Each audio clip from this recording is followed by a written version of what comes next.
Hello,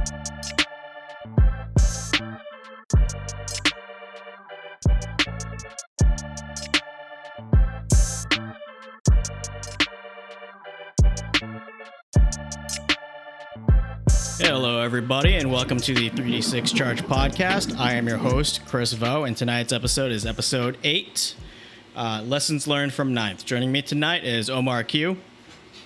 Hello, everybody. And also joining us is Ben Rubenstein. Hello again, everyone. All right, so let's talk about Ninth Edition. Let's talk about some early lessons that we have learned in our test games of Ninth Edition. Now, full caveat: I haven't played any games of Ninth Edition. I haven't really left my house. So I'm gonna leave it up to you guys. You know, how many games have you played of 40K? You know, have you been able to get in some test games? Have you been able to run many like list archetypes? You know, what are your thoughts so far on what you've learned from Ninth Edition? So I played one game. It was a good time. I ran a Custodes list. The list I ran was not the best list I could have run, but it was very different than Ninth Edition. The person I was playing with, he and I play every week pretty religiously, and it's been that way for almost a year, and it's just been different. And through the entire game, we were just going, wow, this is so different. This is so new. And it's very much it feels a lot more like AOS. Okay, so Ben? I've played something between 3 and 5 games of Ninth, depending on what you want to actually call Ninth. I played a couple of games where we didn't have the points, we had the rules, or some where we had some of the points. But I played 3 full games where we had actually everything. And yeah, it is a completely different game. The rules pretend to look the same, but they're just not. How so? Yeah, killing things is a relic of the past. Like, it's no longer a game of who can kill better, and also hypermobility isn't as important as it was because the board is so much smaller. It's kind of interesting. Like, my Custodes jet bikes are usually just insane, right? They kill things, they go fast, they have OBSEC, they're tough. But in playing with them, like, their speed didn't mean as much as the OBSEC. Okay. So would you say something like Drakari Venom Spam, where you're throwing 14 Venoms at the enemy, is that no longer as effective? I don't think it is. Not just because of the hits to the Drakari point costs that specifically affect that list, right, but also, like, even if, like, you know, that list was back at the point it was in 8th edition, or, you know, moved up the same amount as everyone else's to 9th. Like, I don't know, your troops don't have OBSEC when they're in a transport. They need to be on the ground to have OBSEC. So, you know, one Space Marine incursor can just, you know, put their foot under that transport, and now that objective's not yours anymore.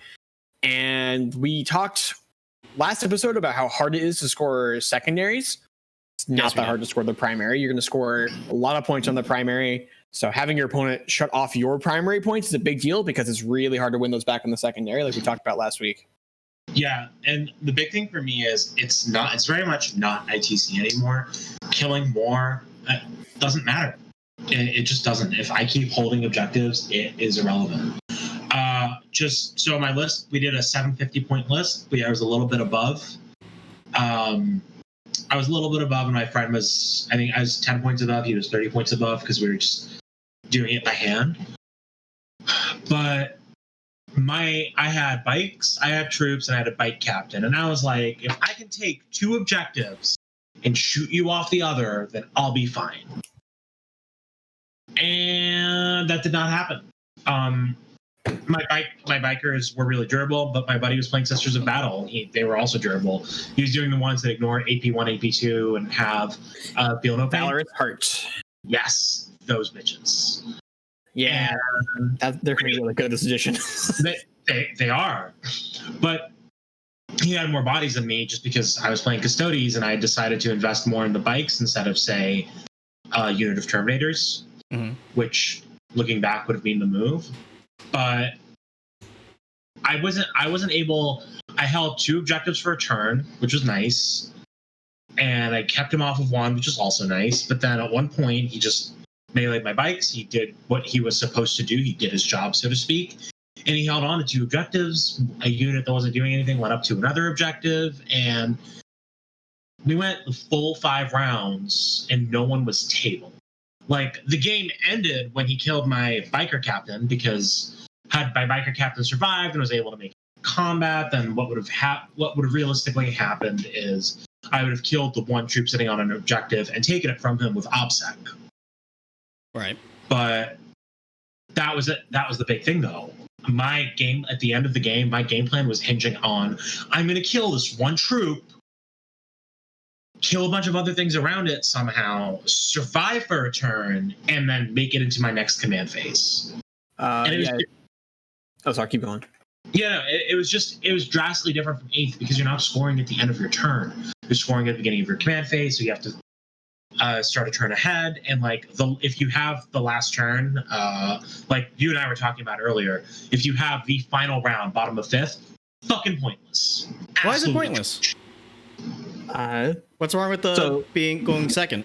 Hang on real quick. I want to just talk to Drink the Wolf and Chaos. Yeah, we mentioned that so it's a 6-up Feel No Pain for the sisters. And that faction is going to do a lot because this edition is really about holding with OBSEC troops. So do we want to go point by point, or do we want to just sort of wander through our list? So we do have a specific list of big differences that we kind of wanted to hit on.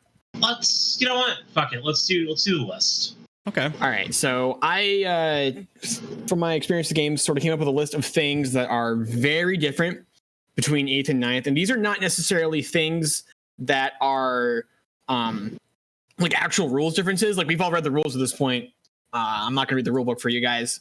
I'm sure we've seen them. But these are things that you may not realize are just fundamentally ways the game is just being played differently now, or you need to play the game differently if you plan on winning your games, that the rulebook doesn't just like actually tell you. Like, yeah, if you touch a building, you can see through it now. Like, that is a new rule, but like, what does that mean really, right? So I kind of came up with a list of things that I think is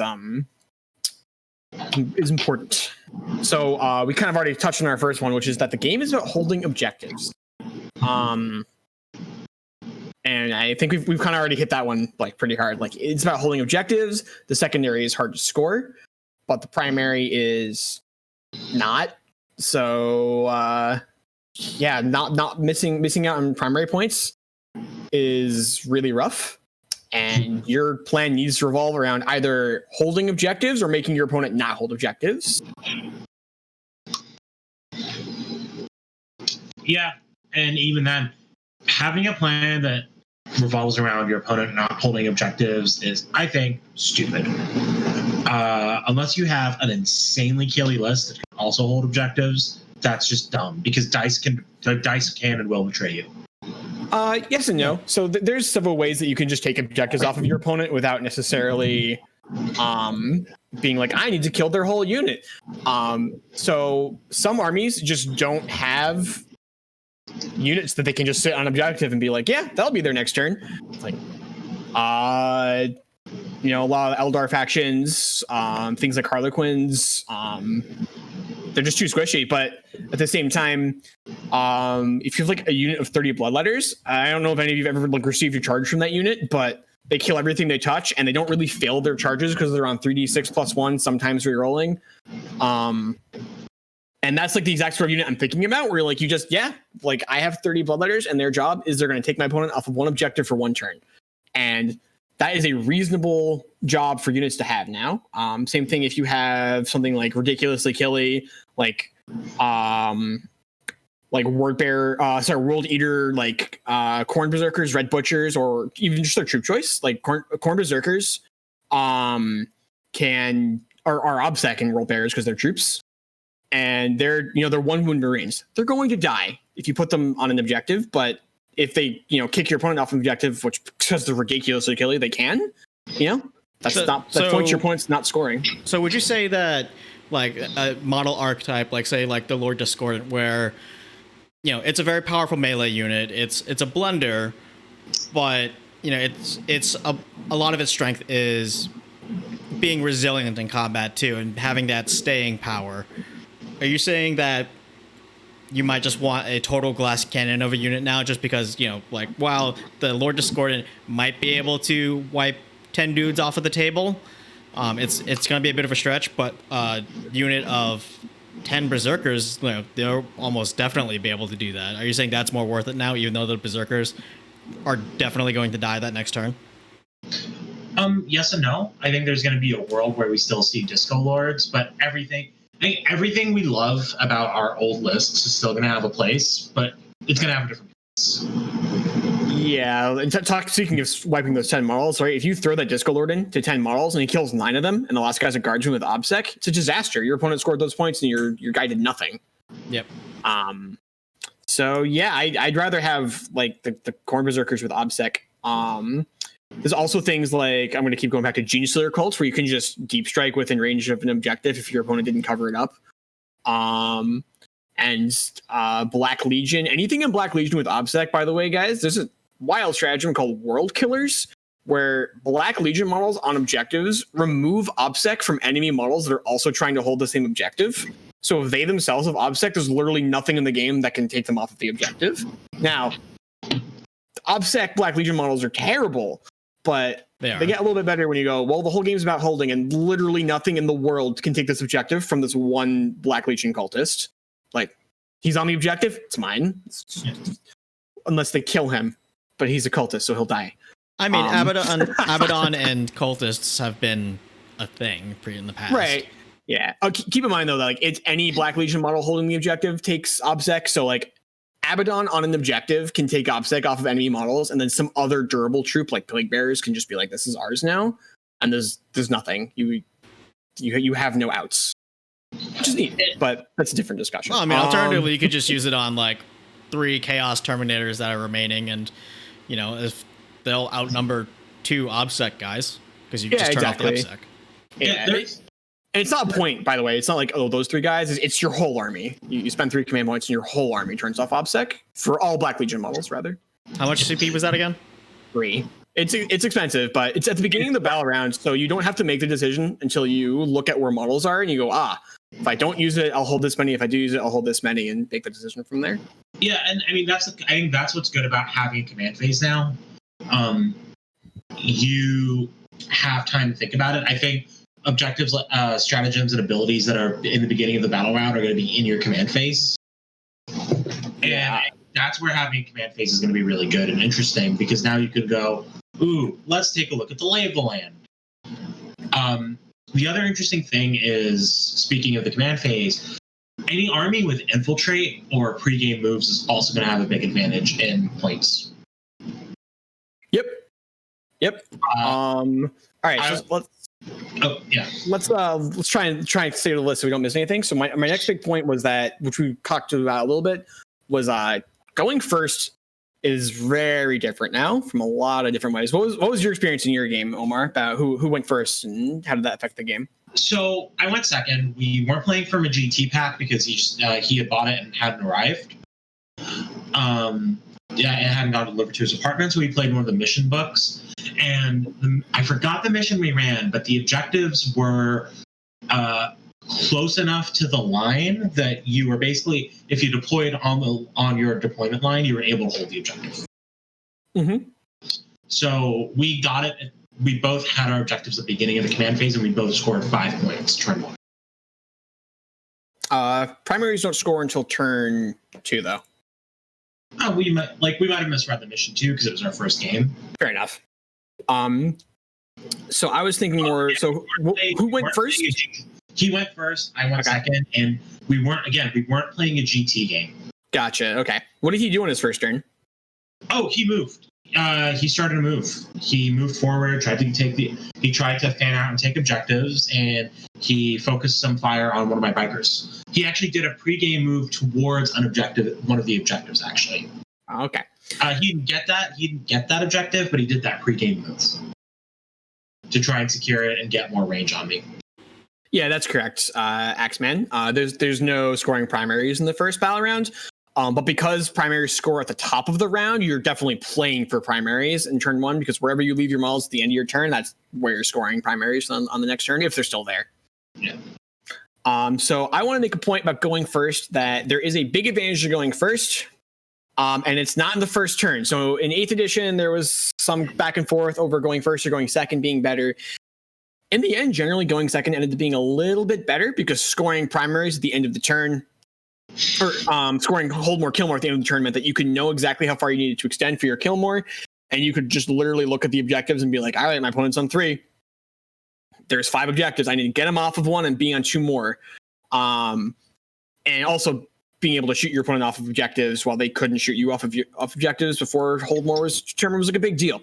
And of course, the advantage of going first is that you just get to alpha strike your opponent on turn 1. So in 9th, it's way easier to hide your army. Between tactical reserves and like line of sight, obscuring terrain is the word I'm looking for. You could just hide your army. Like, never before has a Riptide been able to hide behind a building, and now it's not even particularly hard. Now, you didn't just litter the board with obscuring terrain, did you? I'm assuming you just like dotted it around, like maybe like 1 in each like quadrant. I think that you're supposed to be playing with a fairly large amount of terrain in 9th. Yeah. But is it all obscuring? I know there's a large amount of terrain, but is it all obscuring, or is some of it dense, light cover? It's not all obscuring, but there's a fair amount of obscuring. There's a lot of terrain, and when we were looking at the big rule book to figure out how to set up our board, and I was like, wow, there's more terrain than there was in the past, which was nice, because I was actually able to hide my bikes, and I was able to, like, we all had advantages. Okay, so yeah, the rule book recommends 1 piece of terrain per square foot, which is like a comically huge amount of terrain. That might be a little too much, but you're supposed to be pretty terrain heavy. Yeah, that's like 26 pieces of terrain. Yeah, a lot of terrain. No, but like what was interesting about it though was I was actually able to hide my bikes. And when I started to think about it through the lens of my Raven Guard armies or my Blood Angel armies that I'm going to run, I can actually hide shit. I can comfortably infiltrate incursors and I was going to say scouts, but I can comfortably infiltrate incursors now, hide them behind a building, and then move them onto an objective turn 1. On my turn 1, and start scoring turn 2. Yeah. And keep in mind too, armies are smaller, so it doesn't take as much terrain to hide your army anymore, because you just get to play with less models. Things cost more points. That's true. Yeah, points went up around 15 points, 15%.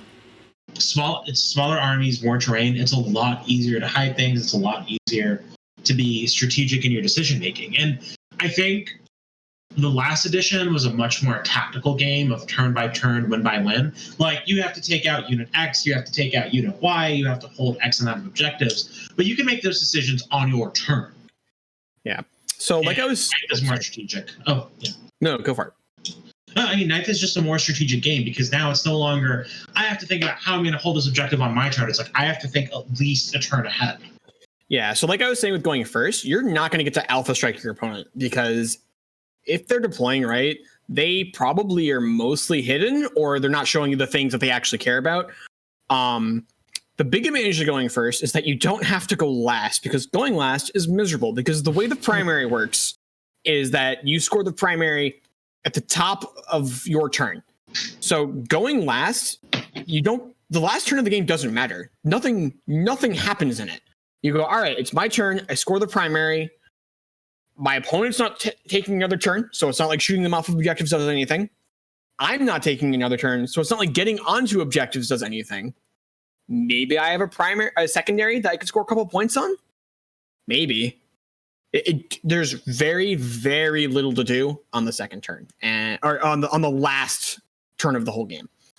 And whereas on the other hand, if you're taking the top of the battle rounds, the last turn, right? You go, all right, so it's my turn. My objectives don't matter anymore, because hold 1, hold more, that's out for me. I want to make sure that I'm holding more than my opponent so they don't score the primary. But I don't need to like weather an attack on my objectives, because just the game's over. I can just take all my models and objectives and just throw them at my opponent. Like, throw my entire army at my opponent, get them off of as many objectives as possible and try to make it so that on their top of turn that they are scoring as few points as possible. And like my last turn actually does something, while their last turn is sort of just maybe scoring a couple points on the secondary. Yeah, I don't know how that's going to be mitigated or balanced because it's a loss. It's a really big loss. It's not complete disaster going second. It should be noted that going second on the first turn, your opponent is overextending on 2 objectives. This is your time to hammer them. And this is also like your chance, like you're oftentimes going to be the person making the first charges of the game because they're running onto objectives and they're oftentimes running into your charge range. I don't know, it kind of feels like you're saying like, hey, you know what the advantage to going first is? It's not literally being dead. Like it sounds like going second is almost a complete wash, except for like a couple of minor key things like hammering the overextension on turn 1. Yeah, it's not even just an overextension. It's just how charges work, right? If my opponent starts off 24 inches away from me, I'm probably not going to get to charge them. But when they advance onto objective, now they're 11 inches away from me. It's a pretty easy charge. Okay. So how do you work around that? How do you work around turn 5 being a almost a complete wash? Do you just play like turn 4 is your last turn? Yeah, you have to be aware. You have to be aware that turn 4 is your last turn, and you have to take as much advantage out of your turn of going second on the first battle round as you possibly can. Okay, so turns 1 and 2 and 5. You're not really scoring. I mean, you are scoring in 5, but it's what you do in 4 that sets it up. And any actions that you pass the start of your turn on 5, aside from scoring a couple of secondary points, doesn't really count for much. So what I'm hearing is that there's really only like the mid game is like critical. It's just going to be all centered around rounds 2, 3, and 4. Yeah, there's like 3 turns in 9th edition. The game is fast. Like you blink and you're like, oh, like I thought I had more time to do things. Like, nope, it's over. Like you can't actually score these points anymore. They're gone. And that's why it's so strategic. Johnny G is asking, it definitely feels like turn 5 is a wash with how scoring is. It's like it can be. But the other thing is, if you're going second and so I'll give you an idea of what I'll talk about in my game.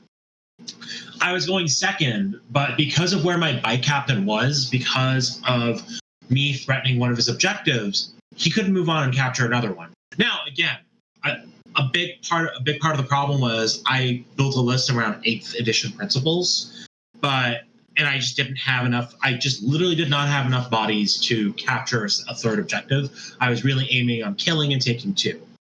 But if I had built my list a little differently, there was a world where I would have been able to take that third objective and hold it. But also, I charged into him. And I held his entire gun line because it had nowhere to go. It had to deal with my bikers. It had to deal with biker captains. He deep struck some sisters. I forgot what they're called. Repentias, the ones with the wings that shoot the melta pistol. Seraphim, that's it. And I killed, and all I did there was I moved off of my objective, shot some, charged them, and used that charge to get myself on top of the second objective. And now, and that's how I took that other objective, and I denied him a hold for turn 5. Like you can still set yourself up for things. The entire game, there was only a 3-point difference because of secondaries. It wasn't until turn 4 where I just didn't have the bodies that things started to go away, and I was like, okay, I don't feel like I did anything wrong, but my list was built shitty for 9th, and that's fine. Okay, so in terms of setting things up, to go after objectives and go get them and push your opponent off of that, how much does I go, you go deployment play into that? Huge. Yeah, you don't know who's going first until everything's on the table. So does that say, like, since you don't know who's going first or not, you can't just deploy everything, on your back table edge and hope that you're not going first?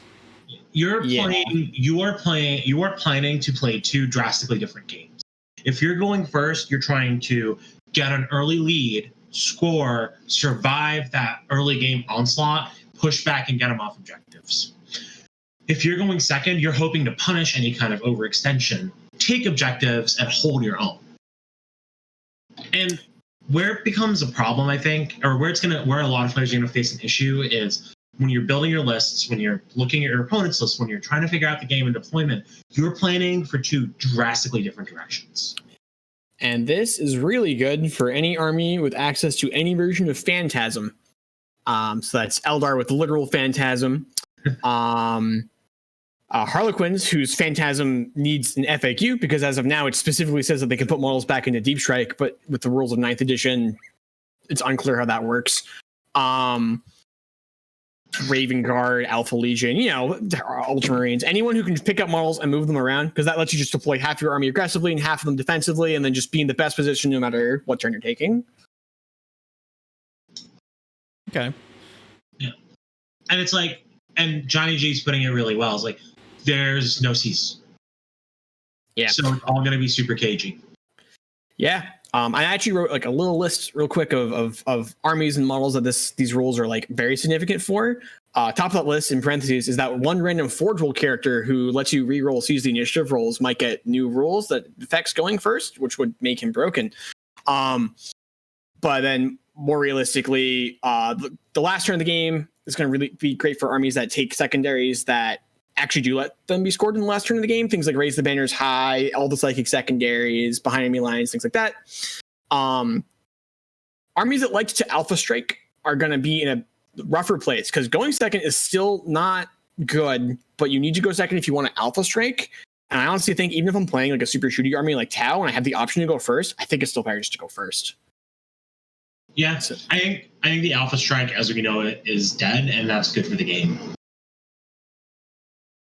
I'd agree with that. Yeah, you can get a bunch of Centurions. If you can, and you can't even do Centurions. If you can get a bunch of aggressors in the right spot and shoot a lot and do all that, awesome. But we're no longer at a point where you can Alpha Strike the way you used to, and it's just not going to be feasible. And I think that's really good for the health of the game. Tau can ignore Alpha Strike with ignore line of sight. The Tau ignore line of sight weapons are like strength 5, AP 0, 1 damage. You can get up to AP 2.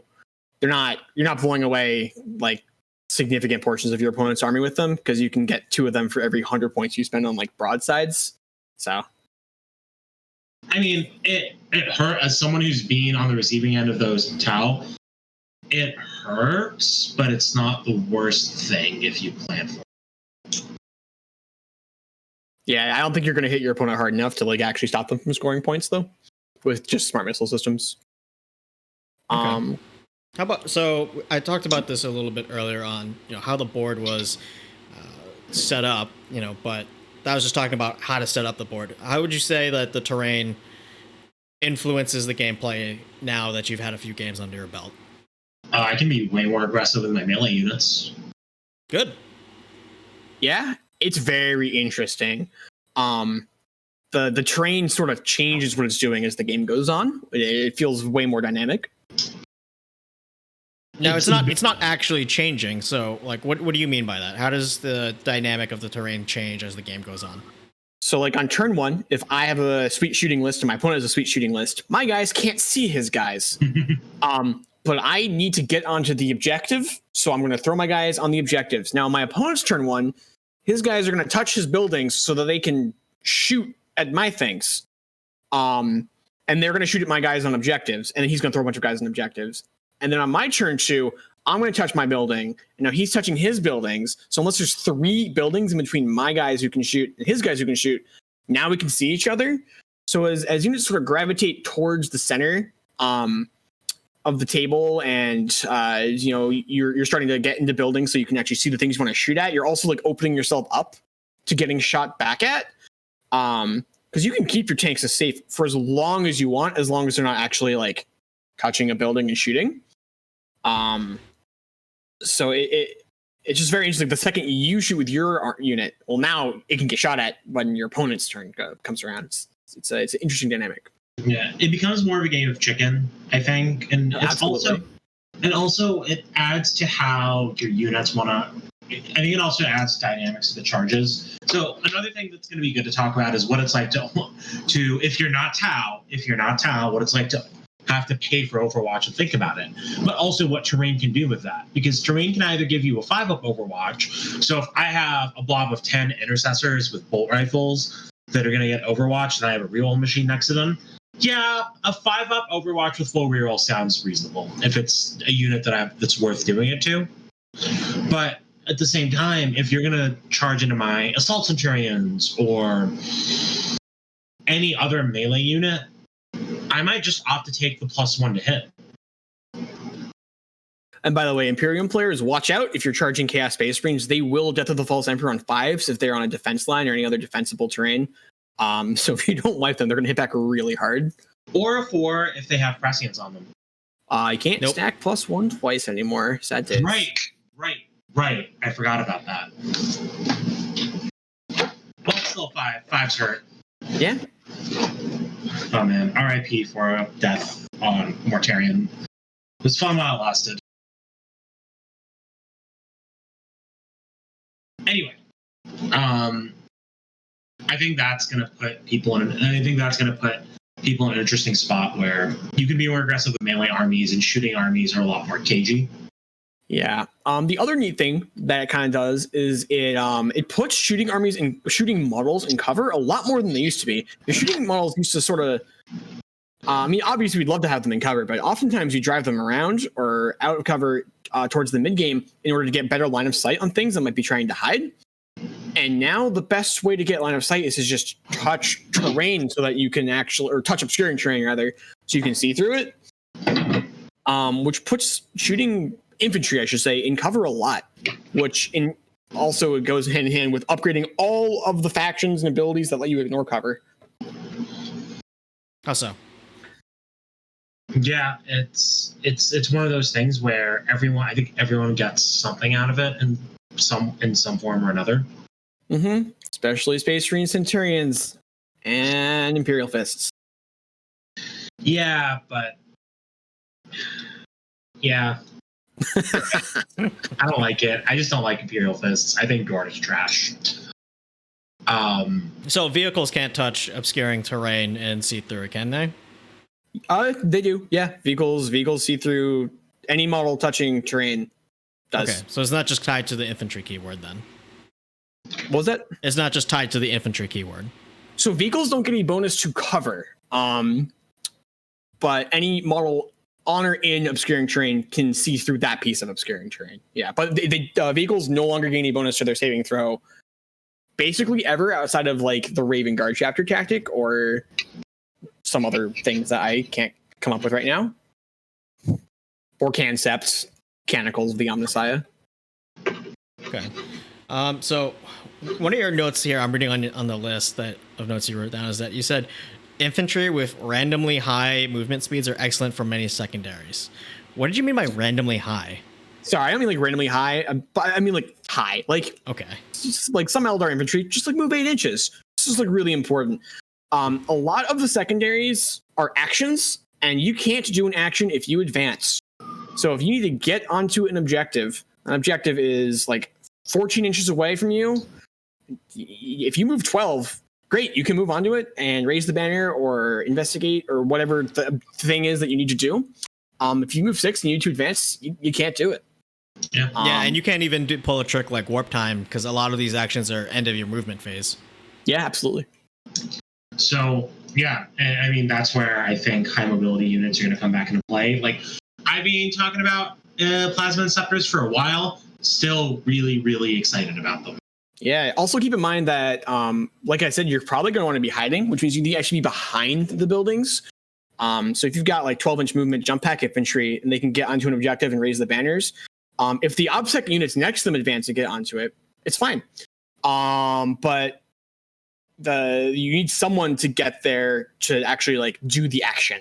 I go to raise the banners high a lot because it's a secondary that I find myself taking almost every game and my opponent taking almost every game. It's just a pretty solid secondary to score, and I think we're going to see it a lot. So it's a good one to keep in mind when list building. Yeah, and the other thing is I think it also adds this kind of feeds into a conversation you and I had before about how what I think where assault intercessors are going to lie. Because for me, when I think about a Blood Angels army, right now. I'm gonna have my standard Blood Angels fare of Death Company and Sanguinary Guard and scary characters in some form or another. But where it starts to differ for me is I'm actually going to be really leaning into Assault Intercessors and Incursors. And Incursors are just going to be there for early ward control and infiltration. I want them to hide. I want them to be able to take an objective and raise the banners high or do any potential action I might want them to do. But like on top of it, I can have the Assault Intercessors hold the objective. But then once I've done that, once I've raised the banners high, once I've done whatever thing I need to do, I've got a lot of OBSEC bodies to throw around at this point. So now I can start moving them up the board. So if I want, I can have the Incursors or the Assault Intercessors go look for a fight. I can have them go pick a fight, and if they're on Blood Angels, pretty scary. No matter what the turn is, but especially on turn 3. And that's something that I'm really looking forward to doing because your troops are suddenly a little more relevant, but you also have, and it just also goes back to that thinking strategically side of things. I have to think, how am I going to use all these OBSEC bodies? Where can I go with them? Because you can also use those OBSEC bodies to hold your opponent off. Like if I throw a wall of 10 Assault Intercessors on you, and I just hold a unit in combat, and then I also do what's the word? Transhuman physiology to make them hard to kill. That's terrible for you and great for me if they don't die, which they probably won't if I throw them the right thing. And if I wrap and trap, one of two things happens. You either stay in combat with me, foregoing movement, getting on an objective, or you pay the CP to get out of it to go to an objective I might have left behind. Either way, you're paying for it and I'm making you work for it. So and this is just a theory, right? I don't know what it's going to look like when I play a game, but I very much see myself being like, all right, this troop's going to go fight you among other things, and then this troop's going to be here holding an objective. Yeah, for sure. One thing I do want to say about the high movement speed thing before we get off of this topic is just be really aware of how tournaments want objectives to be measured. Almost everyone now is from the outside of the objective marker so that we don't have to argue where the center of the circle is. But some places are still going to measure from the center. And if we're measuring from the center, and a 6-inch movement does not get you within hold range of an objective that's 12 inches from your deployment zone. And that's sort of what I was talking about with things like that. And it definitely doesn't get you there if you're, another 2 inches back, because you don't want to be touching a wall so that you can't be seen. Right. No, that makes sense. But I think what Omar was saying also sort of brings us to my next point that I was saying, which is that objectives are a lot closer to each other, which means that once you've secured one, the guys on it can usually go do something else. That something else oftentimes being go fight for another objective. Right. So you're not just parking your intercessors on one thing all game because you have nothing else close to it. Yeah. In eighth, you'd oftentimes be like, oh, the closest objective is 18 inches away. So there's 3 more turns left in this game. My guys will make it on the last one. Now they'll stay here and just hold this objective, I guess.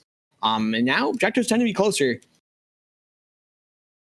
How does the since we're talking about objectives again, how did you find the predetermined deployment maps affect your game?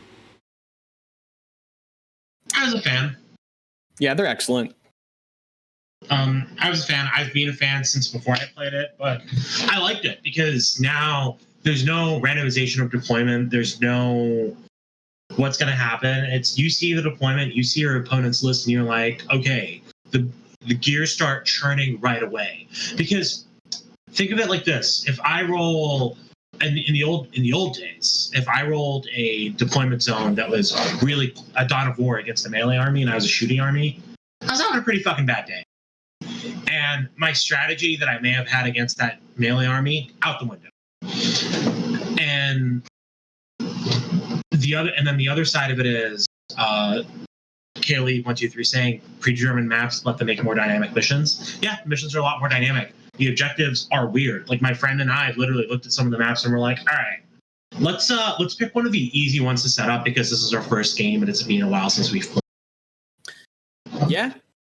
But even then, it was a dynamic game. And like finally, I think the predetermined maps. Just to finish off my point, actually, now when I see a predetermined map, I know what I'm getting into.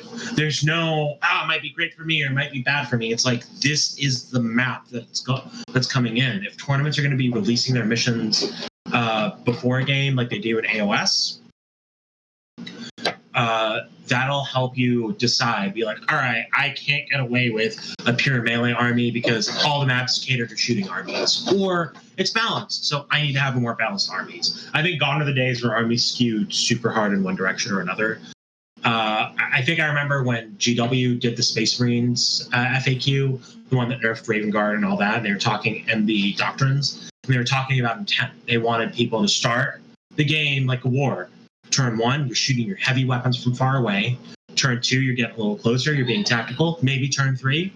But like by turn 4, you should be in melee range as a Space Marine. And I think GW is kind of enforcing that in the missions. And now everyone's got to build more balanced lists to survive because dynamic games require balanced lists. Okay. I just love that Omar thinks that FAQ is aimed at Raven Guard.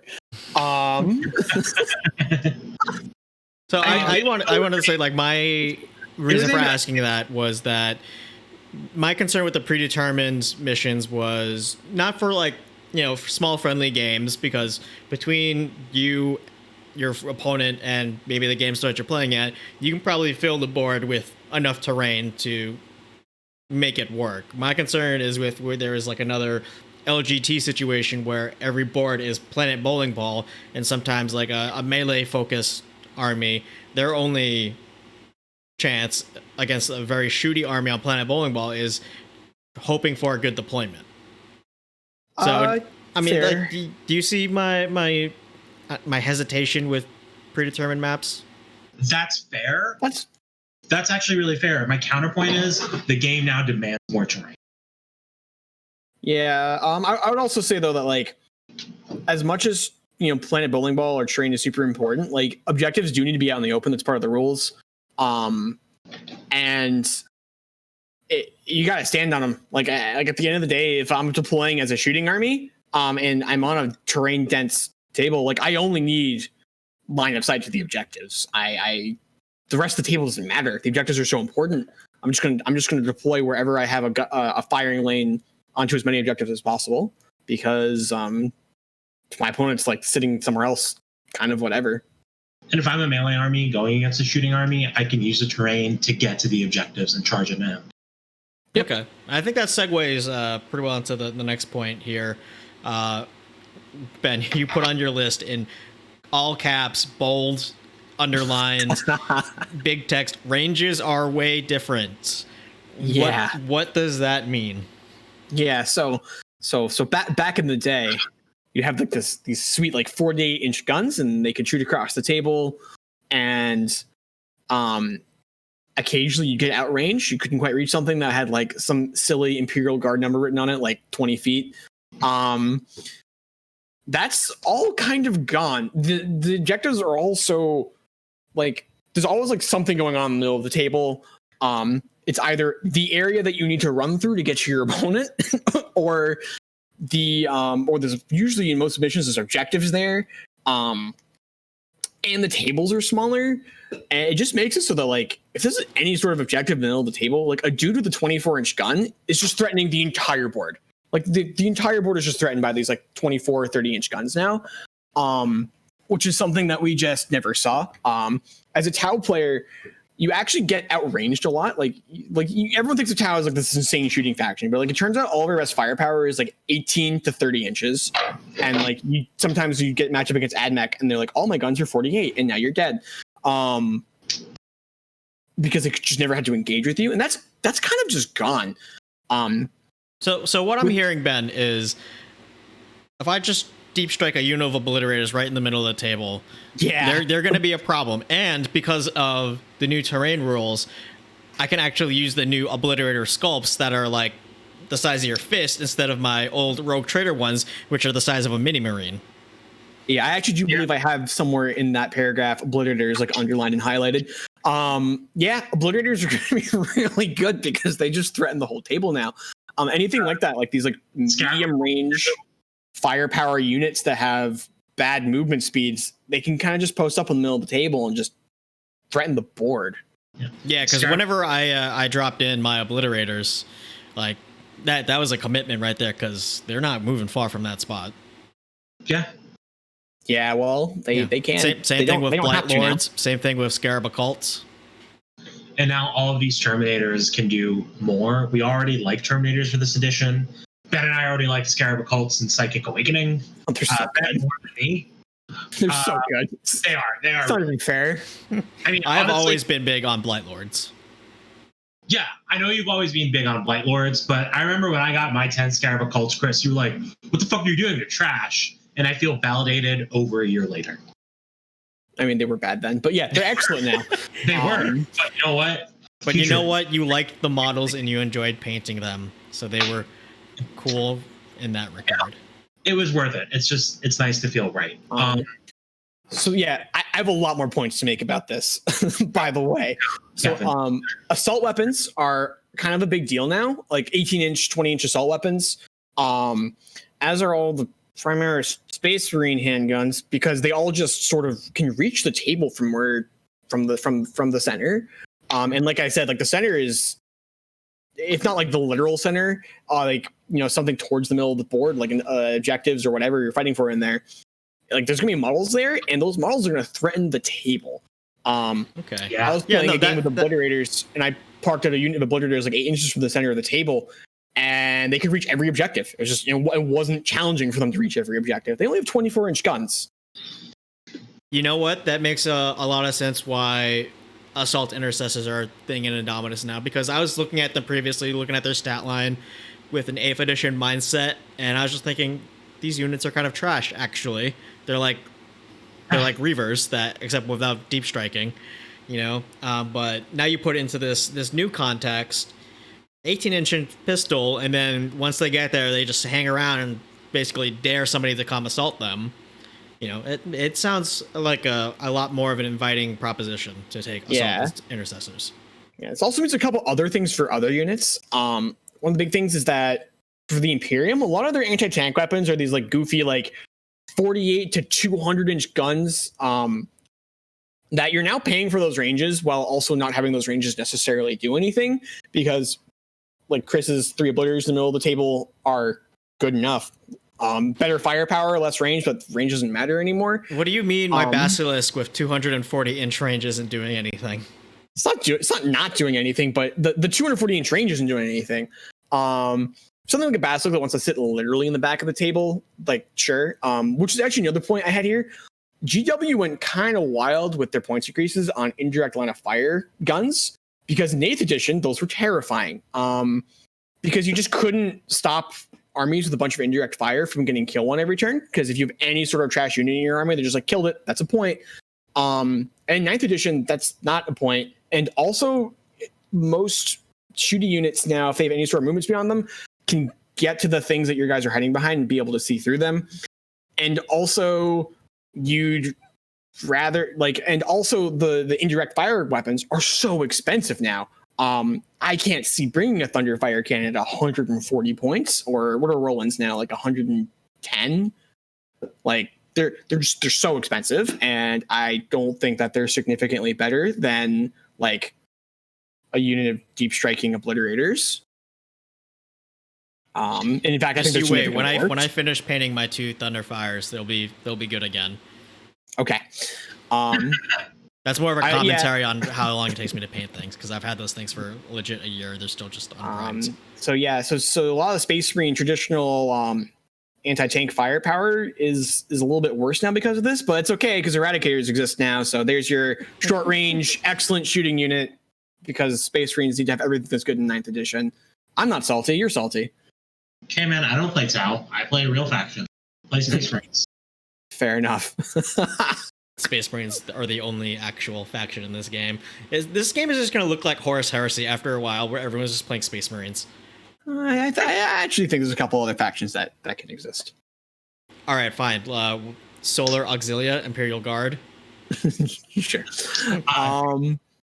So yeah, just like be aware when you're like evaluating units. If you're looking at something, you're like, oh, it's like a 24-inch gun. No. has a 24-inch gun. Like, excellent. And is a lot better than you think it is. For me, it was when I was running my Custodes. Some sisters got within 24 inches, and I was like, wait, you're in another objective. yeah, Wait, I can rapid fire half your unit. What the fuck? Normally, you got to pay CP for that. Yeah. It was wild. It was really wild to see that my spears were doing more than they could. I actually used the double the number of shots stratagem, not just on my bikes, but on the spears too. Actually, speaking of that, something else we haven't touched on, you gain a command point in the beginning of the command phase. Yeah, you do. And that's pretty significant, I think. Yeah, you actually, generally speaking, have more command points, but not all at the same time.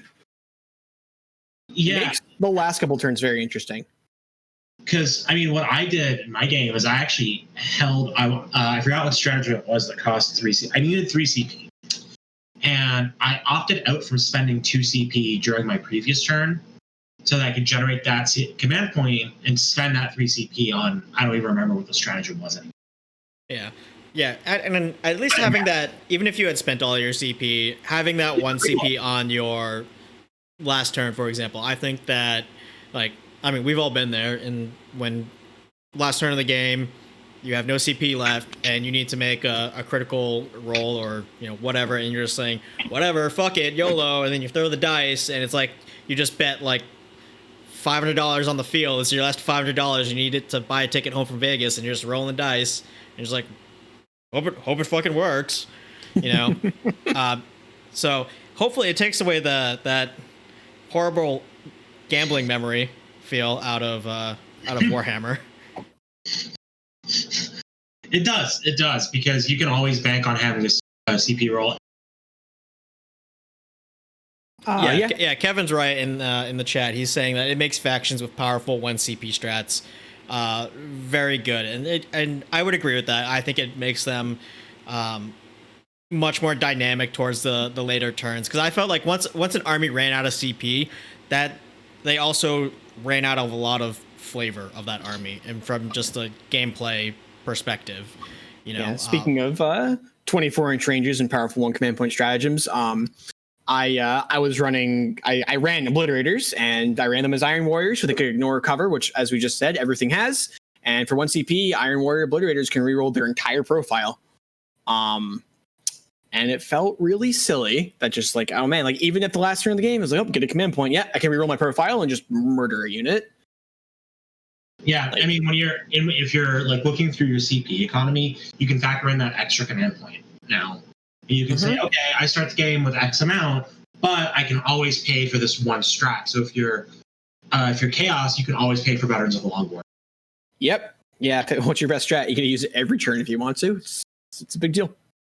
Yeah. It makes the last turn of the game, when sometimes there's not very many units left on the table, or there's, you know, very low resources. It makes them a lot more interesting when you're like, but like I have 2 command points to play with. What can I do with 2 command points, 3 intercessors, and a wounded sergeant? Like, it makes you just get all more choices. It's interesting. Yeah. Otherwise, it's, you know, going back to my previous points, it feels just like a lot of you're just rolling dice at each other and then just seeing who rolls more 6s. Which, I mean, I get it. Like, that's like the basis of the whole game, but the stratagems are like the bits of spice in there: the paprika, the garlic, the onion, the cumin. You know, it makes it a little bit more interesting. Yeah. Johnny J saying Harlequin's always having prismatic advance for +1 to invul is huge. Yeah, like my opponent's got 1 unit left. It's 10 dudes with a 3-up invulnerable save. I guess they have that objective. Yeah, that one is pretty big. Unless you say no to the invulnerable save as Chaos. Yeah. What's the Death Guard one where you can't shoot at them? That's 2 CP. Oh, damn it. Well, yeah. Death Guard you can still just reserve 1 CP. Yeah, Death Guard and Alpha Legion both have that, but you can only shoot them if it's the closest visible target. They get the old character protection. which we will see that stratagem used to like be like, oh yeah, I have 10 cultists on an objective. Normally that would mean that you don't have an objective on your next turn, but 2CP, they're going to be there and they're going to stay there. Yeah, I think the way that one's structured is also cool because in the FAQ, hold on, Cloud of Flies is 1 CP. Oh, that's really silly. So snipers can't target them anymore because snipers specifically ignore the lookout star rule. That isn't the lookout star rule. Yeah, that is true. Very good. Yeah, and Johnny G, I don't know if you actually play Harlequins or if you're just like talking about them a lot like I do. He does, and he does play Harlequins. Yeah, I think Harlequins have a lot of really sweet tricks. The one I actually have written down here is that they can crash into a unit with a unit of troops and then fight them, and then for 2CP they have a thing where they can bounce off of a unit. Instead of actually consolidating, they just like take a move. And usually you'd use that to like run away or get behind something. But now what you can do is you can like move away from the unit, but stay within objective range and just literally count how many guys they have left in the unit after you've whacked them and just be like, I have exactly that many guys plus 1 in range of the objective. That is my turn. You've lost the objective. And it's going to be things like that where you just like can randomly take objectives off your opponent. Like those are going to be the armies that are really scary to play against because it's going to be so hard to figure out how do I actually score hold more consistently. Yeah, and then with Custodes, there's also a Warlord trait that you can have your Warlord just, I think it was consolidate in any direction. So it's kind of trash because now I can consolidate onto an objective and be like, hi, I have OPSEC. Yeah, OPSEC is ridiculous in this edition. Yeah. Also, look out for Chaos Knights that count as 10 OPSEC models. Like that's real. Like that used to be a throwaway warlord trait and relic, but now you're like, oh yeah, there's like an Imperial Gallant and he's just 10 OBSEC models. Like, what are you gonna do? Like fight him off the objective? No. You can shoot him off, but yeah, you're not gonna. Especially considering that you're much more limited in taking like your hero hammer units. Yeah, I can definitely see that that OBSEC relic and trait being much more powerful in 9th, especially with the increased emphasis on objectives. I'm wondering what Knights are going to look like after their Codex comes out. Yeah. Also, heads up, Imperial Knight players. That relic is for Throne Loyalist only. It's not for Mechanicum, which generally means it's bad. Because you want all the Mechanicum houses are better and the Mechanicum Loyalist stratagems are better. However, if you take a free blade, loyalist shit being better, tell me more. Yeah. However, if you take a free blade knight, the free blade can actually be loyal to Terra instead of loyal to the Mechanicum without breaking your detachment doctrines, and then you can put the relic on him. Oh, that's pretty clever. Yeah. And then for Chaos, it's just a warlord trait that any of them can take. And Chaos Knight warlord traits are actually not excellent. But that one's really good now. Yeah. It's going to be an interesting addition. Yeah. So all taking all of this into consideration, all of our experiences, well, your guys' experiences, because I haven't played, of 9th edition, and going back to what we knew about 8th edition, are Death Stars dead? Kind of. Yeah. But no. Like, they're different. They're different. They're not the Death Stars we know and hate or love, if we're bad. I think Death Stars are now going to look a lot. They've got to be more dynamic. There's got to be ways to actually have them move and split off. Like, they might start off as a Death Star, but they're going to have to be able to split into 2 pieces at least. Right? If you can have too many Death Stars that can comfortably hold 2 objectives and push someone off 2 objectives, probably in a good spot. So knowing that and taking into account that we know already in the new Space Marines Codex coming in October, which to me is still absurd because they just got a new one in January. Yes. We know that each detachment can only have a max of 1 captain and 2 lieutenants. Mm-hmm. Now, when you're talking about splitting your Death Star into maybe 2 halves, what are you gonna do for your auras then? What's your play? Are you just gonna go all Phobos and just say everybody gets a Voxcaster? Probably, honestly, it's probably going to be something like that. I don't know. I don't know yet. I think I might start playing Ultramarines because I can have because you can pay for them to roll. Yeah. Yeah. Ultramarines can also just take 2 chapter masters because they can just take Gilman and Calgar and just there you go. Yeah, I like That gets really expensive though. That gets really expensive, but Gilman, I mean, this is a more melee centric. There's more for melee. Gilman. So I imagine Gilliman being a very what's the word I'm looking for? Challenging character to play against. Having played against Gilliman in 9th edition, it's a bit of a nightmare. He just plants his feet on an objective, and you're like, well, I guess it's Ultramar now. This is the 501st world. Pretty much. I think there's ways to work around it, and it also becomes what do you want to roll? What do you want to trade off? Wounds, or do you want to reroll wounds, or do you want to reroll shooting? And for me, at least, I typically play Raven Guard, but I might start playing Ultramarines again now. I'm comfortable saying, yeah, I can hit characters on twos if I can get them, and killing your characters is important. And I'll risk having 3s on my more mobile units, but I don't know. It's going to be weird. Yeah, so this is getting absolutely into our last point, which is that you need to be prepared to fight in 2 different places at the same time. In 8th, you very much would have like a unit sitting on an objective with a character behind them, and that way, if that unit got killed, that character was just still fine because there's some like blob in the middle of the table doing something silly. And in 9th edition, if you have a unit and a character on an objective, that unit dies. Well, now like my opponent's eradicators can just like pop shots into that character and that character's gone.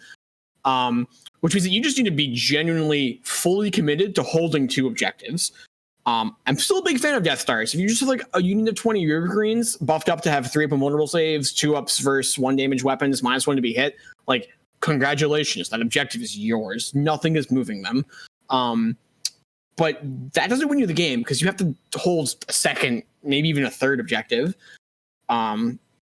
So I still love Death Stars. I still think Death Stars absolutely have a place, but you can't just be like, I'm a Death Star, period. Like you need either a second Death Star that doesn't rely on the same buffs. So you're like, all right, I got a unit of indestructible Rubicarines. What am I holding on the other objective with? A unit of indestructible demons or like something. Or just a bunch of independent things that are all capable of operating on their own, like Custodes. Like Custodes don't actually need a captain behind them to just be like ridiculously good at fighting and shooting. It just helps. It helps, but like 5 Custodes in the objective are going to hold it really well. So how does that affect centerpiece models like Mortarion or Magnus or a Keeper of Secrets? They're not as good. So you're telling me I have Mortarion like in pieces right now in like a cookie tin that because I moved and I hadn't finished putting them together. You're telling me he should still be in the cookie tin? I don't think he's dead because, like we said, the board's a lot smaller. And so he doesn't have as hard a time getting in as we would have used to. And we actually kind of missed this point, but it's important to note here that like you don't necessarily have time to shoot at your opponent's like big scary things because you have to kill their troops because the troops are scoring points. It's a real chance that you're gonna like look at a Mortarion and be like, I mean, that's scary, but like I gotta kill those guys in that objective so that my opponent doesn't score 10 points next turn. All right. So on that note, let me get your guys' thoughts on this list concept that I came up with, and then we'll end it on this note. Fair enough. So it's going to be a Nurgle type detachment. So we've got Mortarion and a Supreme Command. So obviously he has to be the Warlord now. We've got a Spearhead detachment of Death Guard. So there's going to be, I think it was just like a Plague Caster, 3 Plague Burst Crawlers, and 3 Defilers. All of them have the 2 CP Stratagem to give them the 5-out Feel No Pain. And then like a patrol of regular Nurgle demons, and I think it was however many units of Nurglings I could cram in there. I think it was like 2 or 3. So there's not a lot of shooting that can be done because you've got to yourself move onto these objectives if you're gonna try to win. But at the same time, anything that you do shoot at least in my head, when I'm thinking about this list, they're gonna have a real hell of a time trying to kill it because either it's T8 12 wounds or T7 14 wounds or Mortarion, and it all has a 5-up, feel no pain, and then also there's like Nurglings just doing Nurgling shit. I think it's a good list. I like it. It's gonna be boring to play and boring to play against. Yes, it is. But can I make 2 changes? Can we please cut? I think it's probably has to be 2 Defilers. Who's your HQ in your Nurgle detachment? It's just a Poxbringer. Okay, so we're cutting 2 Defilers. We're upgrading that Poxbringer to Epidemius because he's going to count every single unit killed by any of your Demon Engines or Mortarion. And he adds very silly bonuses to them all. And you should also definitely be bringing a Feculent Gnarlmaw. I've heard very good points on people just leaving 100 points out of their list and then just rolling 3d6 to summon Epidemius because he's 5 power. Yep. Yeah. I mean that's great too. And then the Feculent Gnarlmaw lets you fall back and shoot with those tanks and advance and charge with Mortarion. Interesting. I think I also threw in the Foul Blight Spawn there with the relic that gives 4-up invul to Demon Engines and an aura. Yeah. So anyways, generally speaking, that's just like things that you can do to like make that list more efficient. But as far as a concept, so I think that Mortarion just parking himself on an objective is pretty reasonable. Most units I'd be kind of afraid that like, oh man, you're gonna get charged by like 10 guardsmen or 20 guardsmen and then like kill 10 of them and then just like have one guy left on the objective and you don't have OBSEC, but like Mortarion will actually just kill 20 guardsmen, so it's fine. Yeah. So yeah, I think this list is interesting. I think it definitely has legs on it. The Nurglings are really good. Nurglings are silly in this edition. I don't know if you want to burn quite that many command points on all of the Defilers. Oh yeah, no. This would be starting with 3 command points, and that's really just enough to reserve Mortarion if you need to. Fair. Yeah, it seems pretty low, but I do think the list does things. I think it's pretty good.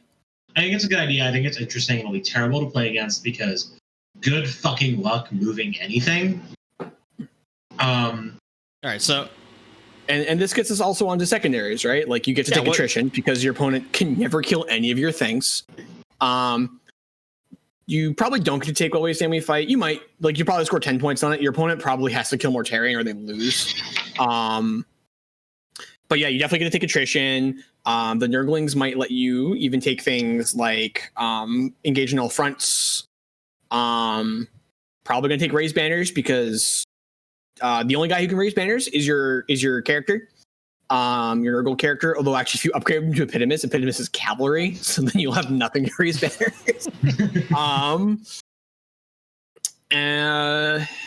Yeah, so secondaries are going to be a little tough for you, but attrition is an easy one, and then you'll probably have to take something based on killing your opponent's models because you do have a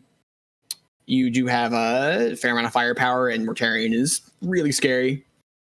But I would definitely have to look at the secondary list again with this list in my hand. Just like think really hard. Like, are 2 of these easy for me, or are one of them easy? One of them is like reasonable. It can be challenging. Yeah, that's what I was thinking too. But yeah, I definitely should try to shoehorn in Epidemius and also buy him. And yeah, let's see. So what would you say? Drop 1 or 2 Defilers, cram in a tree. Feculent Gnarlmaw and Epidemius. Yeah, Epidemius has like really silly bonuses. It's like, oh, he does. Nurgle Demon Civ, +1 strength, +1 toughness, and reroll 1s on their disgusting resilience. It's like, oh, okay, well, Mortarion's toughness 8. Good luck ever moving him. Yeah. Yeah, so I think it has, like you said, I think it has legs, and if I do the tree version, that's 1 or 2 less Defilers I have to buy. Yeah, there you go. Yeah, you know what? I'm cool buying like 1, like.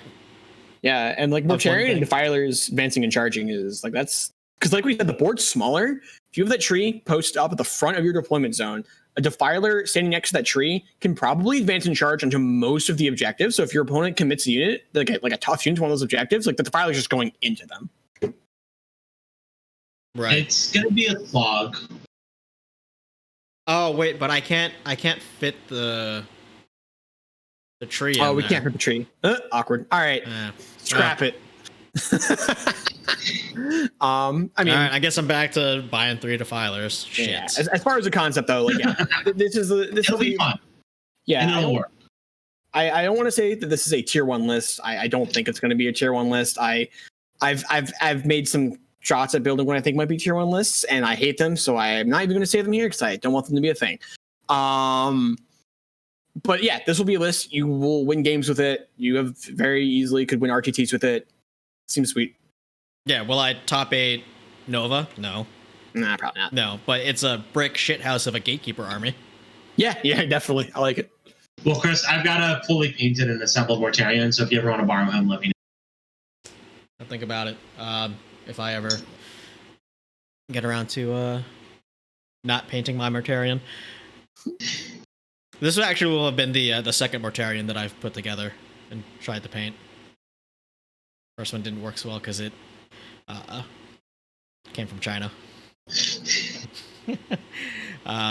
So that's a good note to end our podcast on. Talking about things of ill repute. So before we head off, any last second lessons that you guys have learned from your early games of 9th edition? I think we've hit on some very good points today. We've speculated before on how different 9th was going to be from 8th. Now we've actually got some game data to back it up, some actual experience under our belts. Yeah, so the last thing I would say is throw out every single preconception you have about every model in your codex and reevaluate every single one of them based on, can it hold objectives? Is it reasonable any of the secondaries? Yeah. Alrighty then. All right. Well, this has been the 3D6 Charge podcast. We are live every Wednesday at 7 p.m. Eastern on Twitch TV/FlashGates40K. We're also on Twitter at 3D6_charge. We're on YouTube as well, 3D6 Charge. I just got my new camera today, so that's why I haven't updated anything on YouTube besides our podcast VODs, but trust me, it's coming. I already shot some B-roll for it. I just gotta talk at a camera for a while now. Although that actually might be hard now that I started a new job, but we'll see. But with that being said, thank you all very much for watching and listening. We are a podcast on YouTube, Spotify, Apple Podcasts, Google Podcasts, wherever you find podcasts. Please like and subscribe and follow and just do all of that stupid social media shit because it does help us. Yeah, Omar, you're a marketer. You should know this. It does help us. It really does. All right. So with that, have a good night, everyone.